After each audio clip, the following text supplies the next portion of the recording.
এটা পত্রিকায় আজকে হেডলাইন দেখলাম, কোথাও বলছে বাংলাদেশ জামাত ইসলামী সরকার গঠন করবে, বিএনপি বিরোধী দলে যাবে। তো ভাই সব আপনারা কি নির্ধারণ করে দিয়েছেন বিএনপি বিরোধী দলে যাবে নাকি জনগণ করবে? কিন্তু আমার জবাবটা এখানে সেরকম না। আমার জবাব হলো, আপনারা যখন এত বেশি কনফিডেন্ট হলেন, আত্মবিশ্বাসী হলেন যে সরকারি দল হবেন, তাহলে নির্বাচনে আসেন না কেন? আজকে এই বাহানা, কালকে এই বাহানা, পরশু এই বাহানা দিয়ে নির্বাচনকে বাধাগ্রস্ত করতে চাচ্ছেন কেন? উদ্দেশ্য কি সেটা তো আমরা জানি, আরো একটু কিছুদিন পরে বলবো। কাদেরকে নিয়ে আপনারা আন্দোলন করছেন এখন যুগপথের সঙ্গে, সেটা জনগণ দেখছে।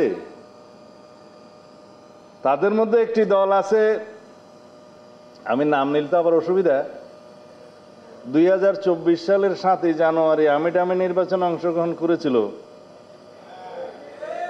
মার্কাটা বলতে পারি না? না, আচ্ছা আপাতত এটা থাকলো, কারণ 7টা দলের মধ্যে আপনারা নাম খুঁজে নেবেন।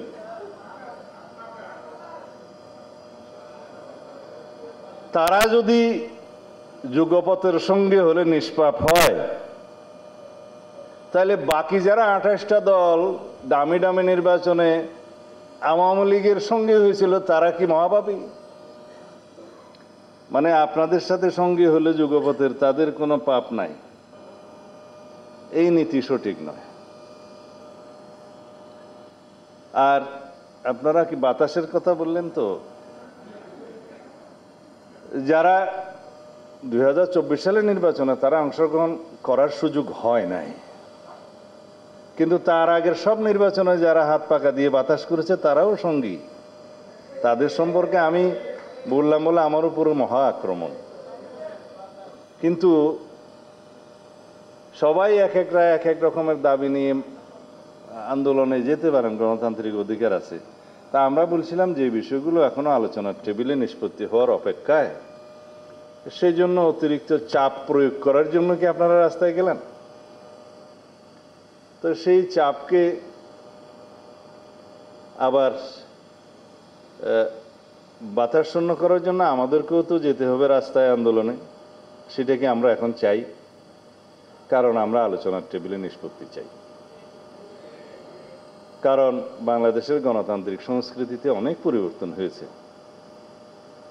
আমরা চর্চার মধ্য দিয়ে আছি রাজনৈতিক সংস্কৃতির, সেই চর্চা করতে করতে আমরা এটাকেই ধারণ করব।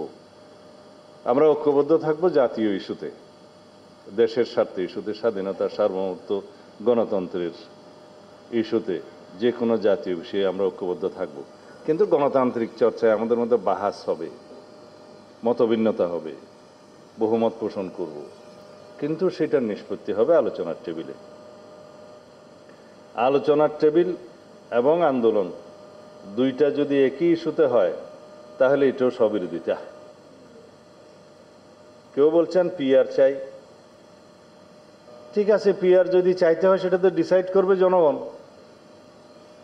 আমরা কে কয়টা রাস্তায় মিছিল করলাম, বিভাগীয় পর্যায়ে কে কয়টা সভা করলাম, 1000 2-3 লোক নিয়ে মিছিল করলাম, তাতে কি পিআর প্রতিষ্ঠিত হয়ে গেল? আপনারা নির্বাচনী ইশতেহারে আপনাদের দাবিগুলো উল্লেখ করে নির্বাচনে আসুন। জনগণ যদি আপনাদের পক্ষে রায় দেয়, ইশতেহারের পক্ষে রায় দেয়, আপনারা সেটা বাস্তবায়ন করবেন। এটাই তো গণতান্ত্রিক রীতি।